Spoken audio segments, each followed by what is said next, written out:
I'm sorry how things ended up. This was not my intentions. I know you're a liar and a con artist, and you're not fooling me. It was in Hawaii, actually, when we met. As soon as I saw her in that black sand beach, I knew she was the one. The understanding was, Terrence and his wife, they were going through a bit of a, financial situation at the moment. Mm-hmm. It was just going to be kind of an exchange. I would help out a little bit with their rent, mm-hmm. and, we would try this process. But you did go along with the plan for your wife and for Terrence to have sex 3 times a week. Ultimately. And that I've always been sterile. And that had me speechless, up in the air. I was very confused. Hello, welcome to the Loaded Couple channel. This is PGT and this is my lovely wife Pet. Welcome Pet to the Loaded Couple channel.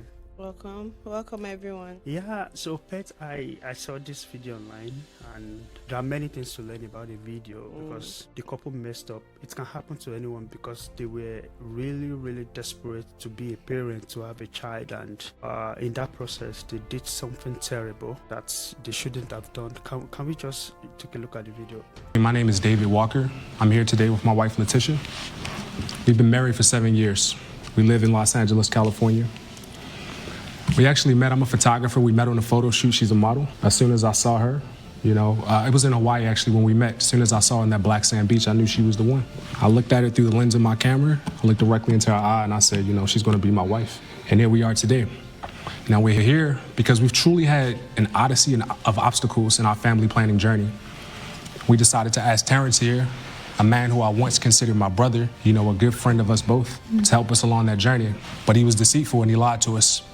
Well, before we get to that part, you all have been married, and it's my understanding, based on the complaint, you all had tried to adopt a baby. Now, why was it necessary for you all why did you decide that you should adopt a child? Well, Your Honor, I'm sorry, baby. Go ahead. I have a family history of prostate cancer. My grandfather unfortunately passed away due to cancer. My father, he also had prostate cancer. He's in remission now, but he was able to have children before, the diagnosis. Me, unluckily I caught it a bit earlier in life. And sorry to hear that. I appreciate that. It was very hard for our family. I mean, it is unfortunate for any man, but particularly it has had a devastating impact among black men. And I hope that you have been successfully treated. I have, we tried a few things. We tried, to go the herbal route, but to ensure that I was in complete remission, I had to go through chemotherapy. And we knew that there was a percentage that, I may be sterile and not be able to have children, but just to ensure that we could be together and that I would be here, we chose the chemo and unfortunately the radiation, it led us to this.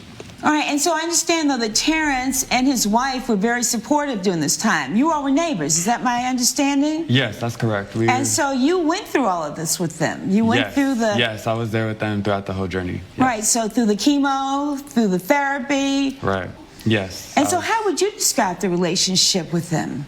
They have a great relationship. They're a great couple. I was just very supportive through all the health issues and any situations they came across, I gave my opinions and advice, and if they ever needed help with anything, I was just there to support me and my wife.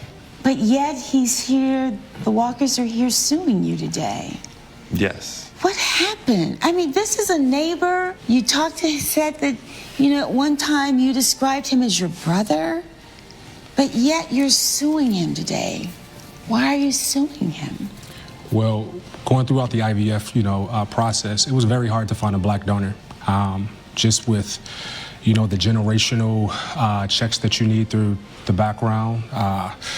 Honestly, we found out that only 1 in 1,000 people actually make it through the screening process, and for black people, it's even rarer. I didn't realize that. Yes, ma'am. I mean, I knew that it was a very stringent process to be screened as a donor. Yes, ma'am. To become a donor, but I didn't realize that only 1 in 1,000. Yes. And so you already have a small pool because black people make a smaller percentage of the population. Absolutely. And then you're talking about men, and they're talking about the men who can qualify. So there is a smaller pool of donors. Is that what you're basically telling me? Yes, ma'am. In terms of sperm donors. So you all talk about this, you do research, and what did you all decide? It was devastating for us. We've At this point, we've been going through this for years, trying to have a child, and we've been talking about it for even longer. It's been super important for us. And we just got to a point where we got desperate, to be quite honest. And that's really hard for me to admit, but we've always both really wanted a family. So our next option was natural insemination. So when they came to you and said, would you be a sperm donor, what did you and your wife say? Me and my wife were in an open relationship. We discussed about it and we talked about it. As long as we're open, safe, and communicate with each other, we can be in other relationships and also see other people. So you have an open marriage? Yes. And so you all are involved sexually with other people? Is that basically what happens? Yes, but we're safe. We use protection, and also we communicate and tell each other about it. Yeah. Okay. And so your wife is supportive of you being a sperm donor for the Walkers? Well, she as well as far as me, we're good friends with them, and so she also wanted to help out as well. And so she saw that by me helping out and doing this would be a good way for them to have a kid and proceed. Yes. All right. And you have a son. You and your wife have a son. Yes. And how old? It's a 2-year-old son. His name is Brandon. Brandon. All right. All right. So now you go to Terrence and you say, look, we need you to be the sperm donor because we want to have a baby. Yes. And so tell me more about that conversation. We decided to, use artificial insemination. We would take, the natural specimen and then use something like a turkey baster. We tried multiple times, but then I told my husband, let's try to do it more naturally, take it to another level. And so that's what we did. And so when you say take it to another level, explain to me exactly what that meant. So me and my husband and Terrence, we sat down and we met and we made a verbal agreement that we will meet at Terrence's home 3 times out of the week, and for me to conceive a child. All right. So basically, you and Terrence had an arrangement. Well, you all had an arrangement such that you and Terrence would have sex 3 times a week. Yes. For you to get pregnant. Yes. All right. And what was the understanding about this arrangement? The understanding was, Terrence and his wife, they were going through a bit of a, financial situation at the moment. It was just going to be kind of an exchange. I would help out a little bit with their rent, and we would try this process. It was very difficult. But you did go along with the plan for your wife and for Terrence to have sex 3 times a week. Ultimately. Okay. And so, what did you agree to do in terms of helping Terrence and his wife financially? We paid them $1,000 a month. Okay. And so this is a 6-month agreement. Yes, ma'am. By 6 months, she's not pregnant. And so then, is that when you got tested? At the end of the 6 months? Okay. Yes, that's correct. And at that time, what did the test reveal? It revealed that I was sterile and that I've always been sterile. And that had me speechless, up in the air. I was very confused. Especially because you have a son. Exactly. It made me question everything. So I talked to my wife about it, and that's when she told me that there is a huge possibility that my son was not mine, and she has been lying. Huge possibility. I mean, it clearly the child is not yours. Yeah. If this being sterile just didn't happen, you're saying that you've always been sterile. Right. And so did you go back and talk to David and Letitia? I did, and I let them know the results. They were both very angry and frustrated about everything. David thought that I was lying and using them, which I wasn't. I still do. He's been very smug throughout the process. He and his wife are swingers. I think he enjoyed the process of sleeping with my wife for 3 months, and I don't think that he told us the truth. If he was a scam artist and knew that he was sterile, he would not have had the same kind of bond with this child if he had known that this child wasn't his. So there's just tragedy everywhere in this situation. It's just tragic. It is tragic. And I wish I knew how to just fix this, and I don't.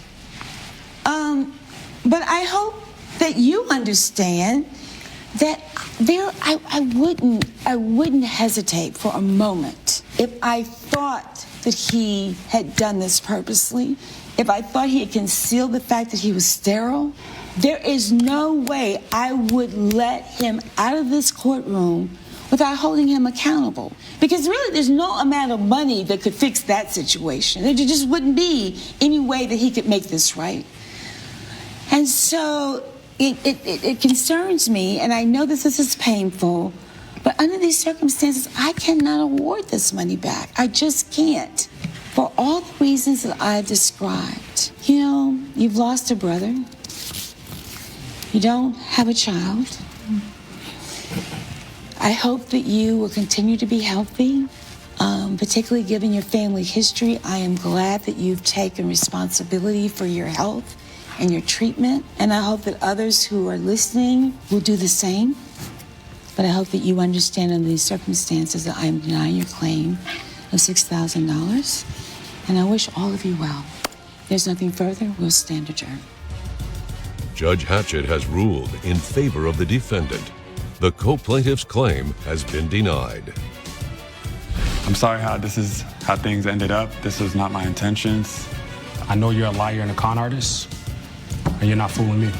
But you've watched the video and you say what the couple have done. They've made a gross and terrible mistake, and I believe they could have handled it better, but because they were desperate. What can you say about the video? Yeah, concerning the video, actually, desperation can lead to so many things. And, you know, when one is desperate, you're unable to count your loss before embarking on the journey. And that's what I can say concerning the couple. You know, I didn't believe they were in desperate. They could have weighed the option better. In the case whereby you both, you know, the husband due to prostate cancer is unable to, you know, impregnate the wife, and now seeking a friend to do the manly duty to your wife. That's not too good. Meeting with your wife That's not too good. in order for him to get her impregnated, and you know, it's really, it's not God's way of handling things. There are so many options that they could have opted for. You know, they once talked about the aspect of adoptions and stuff like adoption. that. So there are so many options that they could have weighed. They could have even waited on the Lord. But I don't think these couples I don't think they are Christians, because I don't believe a Christian to take that kind of decision. If anyone is desperate, anyone can actually do anything. But that is I know too it's extreme. Yes, I know it's too extreme. To tell your wife to have sex 3 times in a week with your friend. Is desperate. We've seen the cases of believers that visit herbalists. How are they any better? We've had the praises of people compromising their faith. We're visiting the herbalists and visiting the fake prophet. So they're saying that, you know, this fake prophet even made them do worse thing. Now this is the man and the woman coming together and aligning another person, like mutual consent and all. It is a wrong thing to do, and it's against the will of God. But we have even believers. That's why I don't want us to just look at it in the angle of the unbelievers. Desperation can lead anybody to do anything. So we've had the cases visiting fake prophets, you know, taking ungodly counsels and doing stuff. So desperation, that's where waiting on God comes in. And do you remember the story of Abraham and Sarah? You know, they were actually waiting on God for a child to be a parent, and Sarah couldn't just hold on, and she just pushed the man, guy, why don't you try this? It's just something related to this. So it can happen to believers actually. So that just came to my mind, like, really. So people would have said, Abraham really went that far. He heard from God. He's a man. He heard from God that Abraham, leave your father and your mother's house to a place where I will promise you. So he has a relationship with God. Right. And the wife also, we can say that Sarah also have a relationship with God by default. But look at what happened in their marriage. So Sarah had to tell Abraham. That's why desperation can push you into anything. It's totally wrong. That's a place you're selling your wife out. Totally. Yes, I don't know how selling your wife out. Handle it. You're selling your wife out. You selling out cheaply. There are so many things that could. The woman suggested they tried turkey buster. They didn't work. and the woman suggested, why don't we just do the normal thing? The woman, you can watch in the video, that's what she said, and the man also agreed. And then she sells herself So out they both cheaply. did that. They took the wrong Yeah, step. they took the wrong. And you know, it backfired. That at the end of the day, what they actually wanted never surfaced. They find out later that the man is Sterile. Yeah. So that means that guy was in an open marriage. Maybe they don't even know that the guy was in an open marriage with his spouse. they claim to be, you know, To be friends and so it's very possible close. It's for them possible to have know. an idea. Because before they can even go to him and to the guy, I mean, to the friends for something like that, they know that they are the people that can actually offer that kind of help to them. So, oh my God. so it's something that they are aware of, but Yeah. unfortunately, what they wanted work. never worked. So they lost money, they lost Yeah. everything, money, the woman. Oh my God. So it is what it is. But all this thing bring us down to, you know, either you are a believer watching this or you are an unbeliever. There is God. And you know, it's this God that knows us, and He knows our makeup, and He knows what we need, and He knows how to grant us what we need at the right time. That's what the scripture tells us. He said He makes all things beautiful in His time. So there is God's time. There is the time of the word. Yes, we calculate our earthly time by the calendars, by dates, by year. Oh, I'm 30 years. I'm 40 years already. This is not happening. I'm 50 years already. This is not happening. But there is God's time for us. And that's why we must put our trust in Him. If you are an unbeliever watching this, like you don't believe that there is God, there is God. And we're using this opportunity to tell you that, you know, just come to Him. Come to Him, try Him, and trust Him, and trust your life into His hands. And if you are a believer and you are going through a trying time, a waiting time, there is God, and He wants you to trust Him. Don't be desperate to take some certain decision that will backfire later. Don't be desperate, because it will eventually backfire. Yeah. So don't be desperate to take. And when you are in a desperate situation, try to be sensible. Try to be sensible, and try to, if you are not a Christian, if you have not given your life to Christ now, you are just a normal man, come to Christ, accept Christ. And if you are watching this and you are desperate for something, it might not be for a child, it might not be maybe for a job, maybe for relocation. Yeah. Try to weigh the consequences, the aftermath. What could happen if I do this? What could happen? What are the possible consequences that could follow this decision? So for every decision there are consequences, either positively or negatively. Yeah. Please try to weigh your option. God bless you. And to the couples that now we know this particular couple story, there are other people's story out there that it's similar. Yeah. So there is a place of grace. There is a place of healings. There is a place of healings. You know, healings is available. Yeah. You just to go back to God, seek counsel, tell Him to heal you. I still believe that even this particular marriage, that this family that this stuff happened to, there is a place of healing for them. So there is a place of them going back to God, seeking for mercy and restoration. Right. And even that which that they desperately need, God is able to do it for them. Yeah. So, but there is a place of them, seeking for help, seeking for counsel, Right. and seeking for the mercy of the Lord, so that they can be healed totally. Right. Then waiting on God, to do that which they actually desire. So there is healing that is available in God. If you know someone that is going through similar situations, or if you yourself you're going through similar situation, please come to God. He's able to heal you.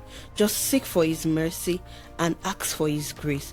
He will heal you, and He will turn your story alive, and He will give you a fresh start. Sure. Thank you very much for watching this video. I believe this video has taught us many things, especially when we are desperately in need of something. And let's try much as possible to wait on God, trust Him. Thank you for joining us and watching this video. Please like, share, and subscribe to our channel to get more of our videos, and turn on your notification. God bless you, and see you in the next one. See you in the next one. Bye.